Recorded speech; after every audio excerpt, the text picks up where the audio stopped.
Hey folks, Ian Smith with Kellian Hockey here. I've got a little video on how to take a saucer pass or make a saucer pass.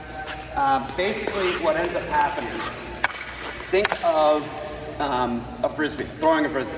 If you want to throw a frisbee, the only way to make it go is to put a spin on it, so it's rotating. Same thing with our saucer pass. In order to keep that flat, the whole thing has to be rotating. So we get a bit of a lift on it and then we make it rotate. How do you do that? Well, pretty simple. The concept is this. Make sure you can see me here. Okay, the concept is this, is that you're starting with a puck on your heel and it's rolling from your heel to your toe. That's it. You can see the puck starting to rotate as I do that. So it's as I push the puck forward, it's from your heel, so you're pushing forward and going across so that it rolls off and it rotates. That's the whole idea. Now with a little more energy behind the push, the puck starts to lift. But there's a couple of details there too. When we make any kind of pass, you want to have the puck starting at the back of your heels. So if I'm passing the puck this way, I want to bring the puck starting from behind me so that I can push down on my stick and slide it. So the puck starts back there, and then I can have enough runway in order to make a strong enough pass. With the saucer pass, what we do is we start at the front of our skates, or maybe even a little further. You start by having the puck completely start on your heel, and then it rolls up. So the puck is starting ahead of my skates, it starts on my heel, and then I open my blade a little bit. So this is closed, that is open, and we open up a little bit. And then so what we do is we don't want to come back like a golf slice. What we want to do is basically start at the puck and push it forward. So it looks like that. So we start here, push it forward.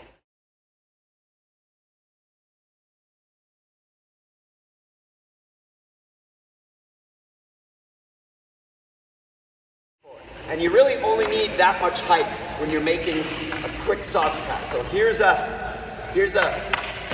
stick in the way, and what I'm going to do is put a little saucer over that.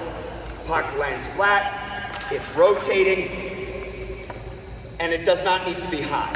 If it's too high, or you're too far back and you do a high sauce, a lot of players have good hand-eye coordination, so they can knock that down. So it's pretty and all, but it's easier to knock down. So you only want to be enough to get over that little stick, little bloop, so it lands nice and flat. You don't want it flopping all over the place. What a lot of players do, I find, is that they kind of scoop it, or they just push it forward. If you just push it forward, it starts to flip.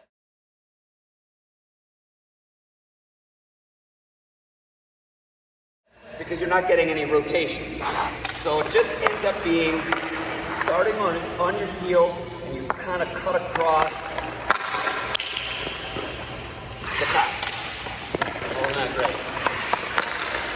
So that starts on the heel and you rotate it across. Let's look at that in slow-mo.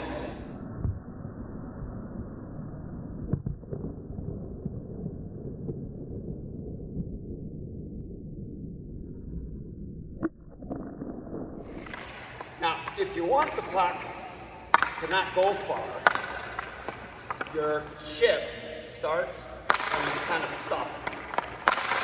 So it gets up in the air, but you kind of stop yourself. So that's the little close chip over, sauce over somebody's stick. But if you want it to go a little further, the only thing you got to do is finish further away.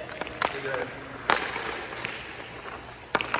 finish with a longer follow through, and the puck will go higher. But if you want it short, it's a shorter chip versus a longer chip.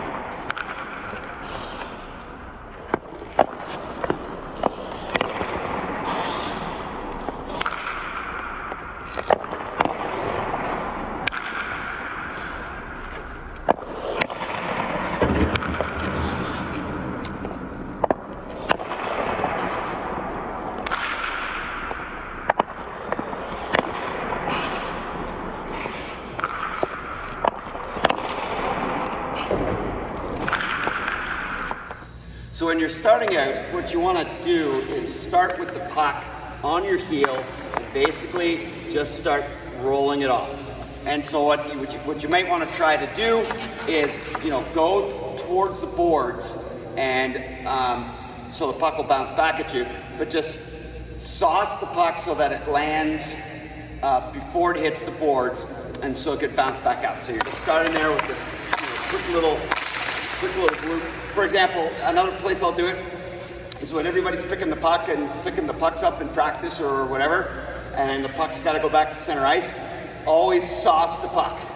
Just practice little sauces, because it takes a long time to get it. It's one thing to do it when you're standing. It's another thing to do it when you're in the middle of the game and you need it at the distance, and so it gets tricky. A way to practice is you might have a pile of pucks, and what you're going to do is for example, you take a look at the 4 dots on the ice, and you try to sauce the puck so that it lands on the dot. See if you can actually get it to land right on the dots, and then go from there. So yeah, practice that. All right.